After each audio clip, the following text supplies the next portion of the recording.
This video is powered by the pros at Pascal Air Plumbing and Electric. Arkansas owned, Arkansas operated. GoPascal.com. Said beyond the obvious judging football ability on tape, what goes into researching the character of transport portal players and their reasons for transferring and projecting how they will fit as team members and not distractions regarding their playing time. How could that research be done methodically and carefully this 22-23 period when you took so many expected to play key roles immediately? I think in our transfer portal evaluation, a lot of it relies on where they're transferring from to. I mean, we want to call and talk to as many folks as we can from the school that he's transferring. Obviously, character becomes the number one concern. We've already evaluated. We just very rarely, now there's some instances when we take guys from the portal that haven't played a lot of ball, but we very rarely have had success doing that, to be honest with you.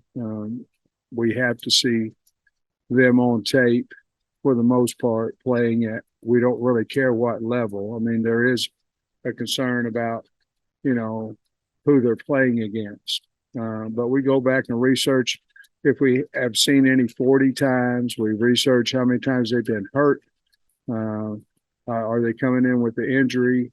And then we try to find out as much as we possibly can about character. And obviously, we go from our boards to needs, and then we rank our needs, and we rank the guys coming in, and however they are on our needs, that's how we bring them in first, second, third, fourth. And to be perfectly honest with you, we try to find out if they're looking for an NIL deal or they're looking for a team. If they're looking for just an NIL deal, a lot of times we don't have just great success with those guys. But if they're looking for some NIL and things of that nature, not necessarily the highest bidder, we do real well with those guys. Hope I answered the question. Mock game Saturday? Friday, tomorrow. Okay. Yeah. Anything out of the box?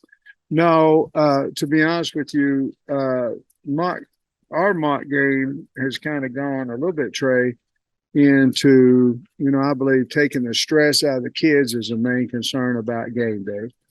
So we will do everything from pregame meal. Now, we're not going to do it 4 hours before the game, but we'll do everything from pregame meal, how we do that, to we'll do the hog walk, to running through the A, to where do we set, to a bunch of substitutions. We'll go through goal line and make sure we have the goal line out there.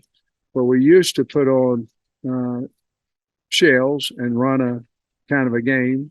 We used to put on spiders, and then we went to spiders. And now it's we use that for announcing our captains tomorrow, and then we use it for team photo, and then we use it for just substitution. It's almost like a subscript, a little more physical than a subscript would be on a Friday afternoon. In other words, we nobody will get taped and things like that tomorrow. It'll be more of mental than what it'll be physical, and showing them from the beginning to the end to everything of what game day is all about.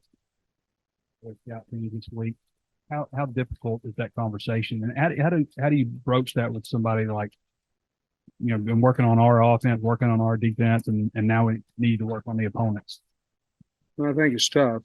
The first thing I did, I put up 2 guys that were scout team players that went in the first round. Isaiah Wilson played on the scout team the entire year, and 2 years later he went in the first round. And Jonathan Cooper, I coached him at North Carolina, was a scout team, redshirted guy, and then was a 7th pick in the draft. Guys learn a little bit different. Some guys aren't big enough, strong enough yet, but I showed them, talked about, their dreams, whatever their dreams may be, is they can still have them. These guys did, and they continue to do it. But we've got, the better your players get, the better your scout team gets. I can remember in 2017 at Georgia, our scout team, I know on both sides of the ball, but I was more, knew more about the defensive scout team, was incredible. And I think it helped us tremendously. And I think the better your players are, the better scout team your look team's going to be. And I thought they did a really good job. Alex Sanford is down there right now. I don't know, he'll be there all year. He makes a lot of plays down there. And there's guys showing out every day, or the last 2 days since we've moved scouts. So really proud of them. The conversation is hard, though. Put a bow on what you thought of camp now that it's done, and then the prep for Western Carolina. How it's gone so far? What you think of the plan? Well, I like camp. We are beat up. If you guys come to practice, there's several guys in. There's some guys in green. There's some guys not in there. There's some guys, things that. I do not think today, though, to be perfectly honest with you, that we'll have anybody. I don't think that we'll have anybody miss a game except for obviously Bakke. We're trying to be smart with them. Some of the guys today, we did scout team work with them, but did not do good on good work with them. We had 3 different segments of good on good. We didn't put them in live action.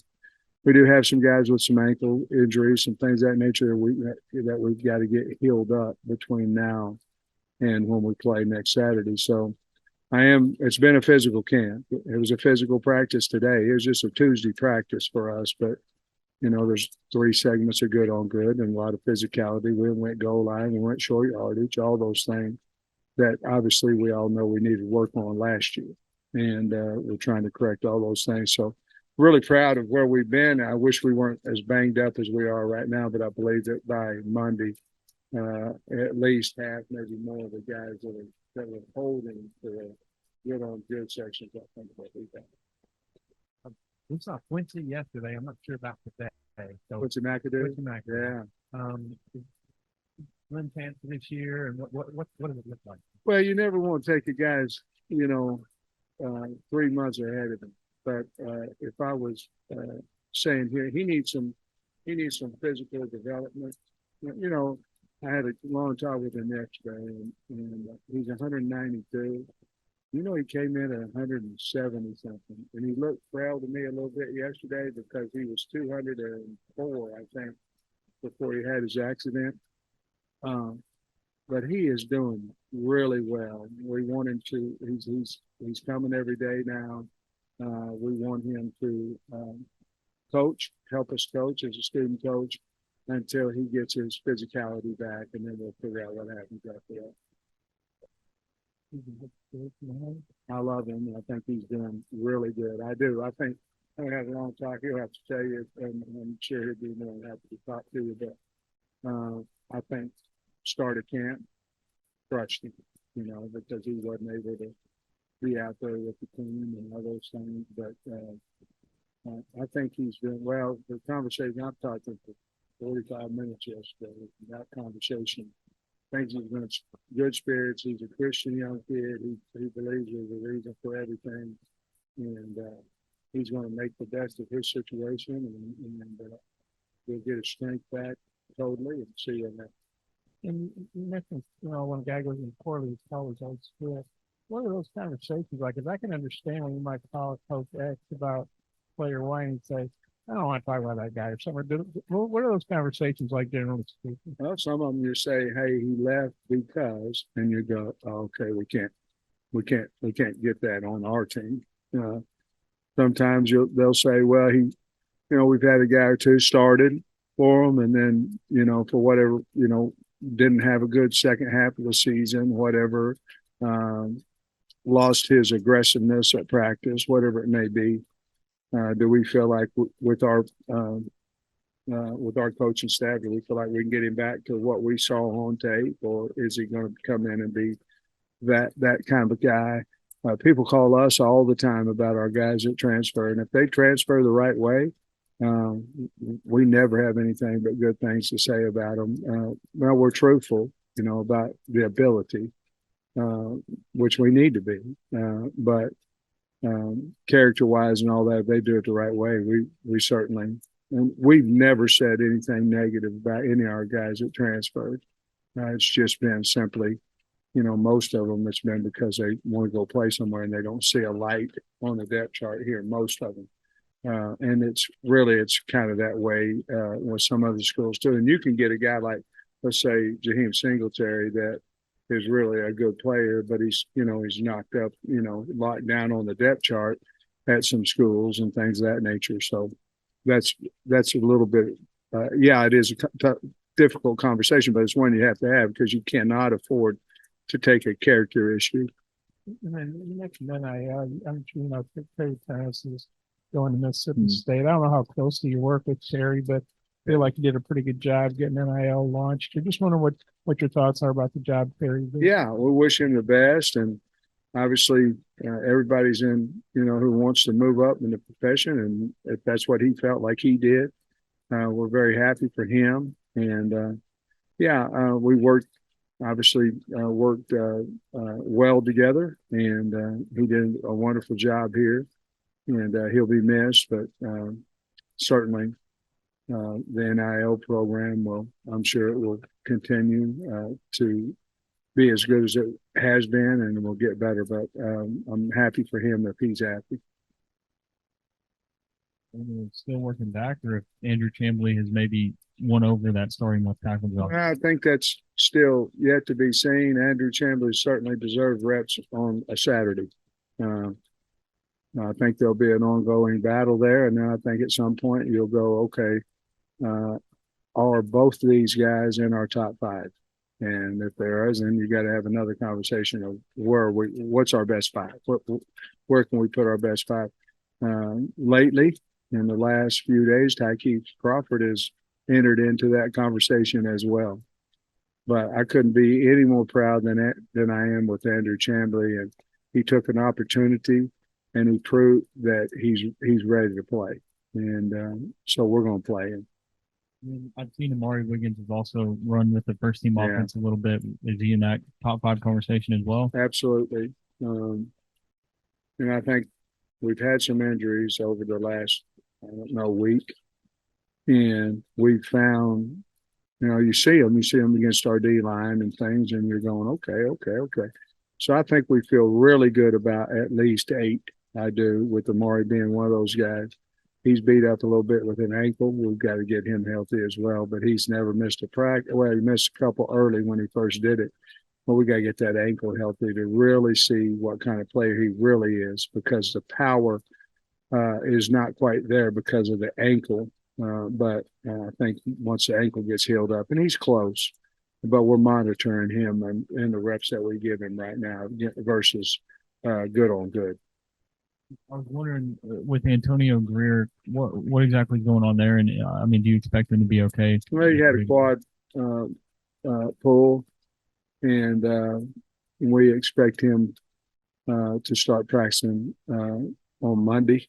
But he's had a lengthy injury there. Even when he was practicing, he wasn't full speed. So we expect that our plan is to either get him in some Indy on Saturday, and then obviously Sunday we're off. Mondays will be a Tuesday practice for us, but at the latest we'd like to get him back on the field Monday, and we think we can.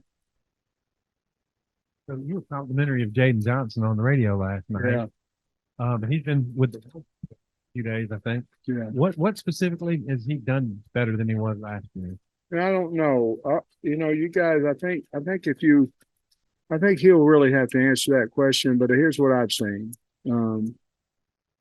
He's changed. Matter of fact, I talked about a couple of guys who they decided that it's not this guy, it's not that guy, it's not the coach, it's not the culture, it's not this, it's me. I've got to change. And I called out Jaden Wilson, because he certainly has. Now, he's a little beat up right now, but he certainly has. And I called Jaden Johnson because what we saw as young guys, maybe not quite all the time last year from those two guys. And then this year they are leaders. They're as hard working kids as we have. They've always had the athletic ability, and I think they've just decided, hey, let me focus on me and not this, where I'm in the depth chart, this, that, and the other. And can I become the player that I should be? And I couldn't rave any more about those two guys. They have totally changed their mindset, in my opinion. They would have a better answer than me, but that's what I see. On the roster, I think I counted from Georgia. So between you and Jimmy, yeah, Georgia's just more open for y'all now, I guess. Yeah, it really is, and you know, we have that relationship in there, and Jimmy's really the guy. I mean, Jimmy's like the godfather when he walks into schools over there, you know, because he has everybody respects him, man. He had such a great career, you know, as a head coach over there, both in football and track. But yeah, Georgia's been good to us, and we'll continue to recruit there. You have a lot of transfers from smaller schools and new players, and you have 2 neutral site games, especially one to open the season. Have you talked to them about kind of the increased rigors that entails, and if you have, how those going? Well, that's a good question. We really haven't. I believe our D2 guys, if I'm thinking, that's the 2 wideouts, and they've been here since January, you know. I think they're excited about going into new venues and having a lot of people there and all those type things. But, you know, I think I've asked them both about the differences, you know, and obviously it's, you know, just on a bigger scale, you know, more people, more help, more trainers, more, you know, food, all that kind of stuff. But I think they're ready for the challenge. You know, they were really, really good Division II players, and I think they're excited to see what this is all about. But, you know, they practiced so many times against SEC type players that I think they're going to be just fine, but they're really excited. And then as far as the portal, do you think communication between coaches has kind of gotten better as a byproduct because of the portal?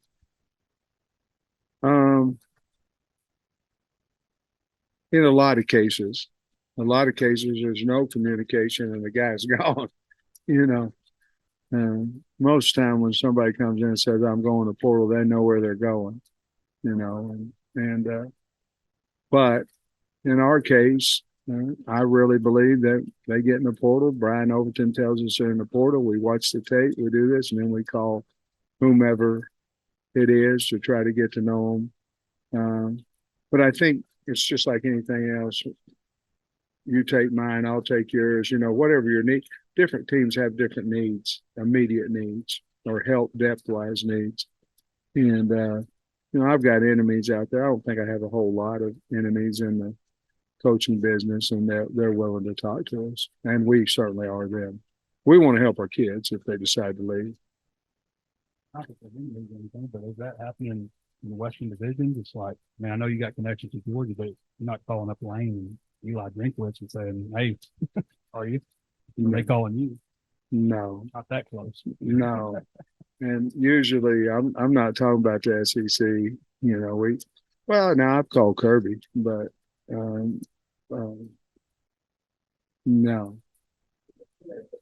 that doesn't happen. I'm talking about Tesla, and you know, I mean, I'm talking about guys from, you know, like Kiwi Rhodes and things like that. Rhodes, excuse me. Yeah, no, there ain't a whole lot of conversation going on there.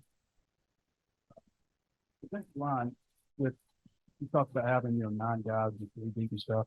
That's obviously a position group that rotates probably more than any other position. Is that something you see as a team? It's like we're going with this group and next year this group and this group, and how much of a benefit can that be in terms of getting to the fourth quarter? Yeah, I think big, especially, you know, early in the season when depth is going to show later, and it can show early in the heat. You know, so I think it's huge for us going against Western Carolina early because it's going to be hot in Little Rock, real hot, and on the turf as well. But I think, to be honest with you, the only thing I don't want a 4-man rotation, then a 4-man rotation, then a 4-man rotation, I do want. Let's go back.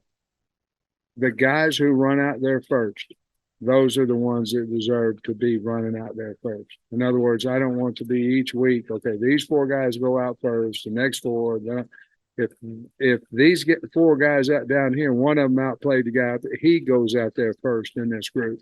I don't want it to be, okay, well, they're all playing the same amount, but somebody's playing better. He doesn't have a chance to run out, because it's more important to the kid than it is to us who runs out there first. If you're rotating, you know what I mean? And we want to make sure that we honor that if they're outplaying the guy ahead of them. But yes, I think 4 plays, and we'll probably rotate in and out at that point. And then at the end of the game, you want to make sure you have whom you think are your best 4 out there. And it could be a different 4 if you're trying to keep them from scoring on 2 minute and your 4 best pass rushers. It could be, get the ball back. It might be your 4 best run guys against your run.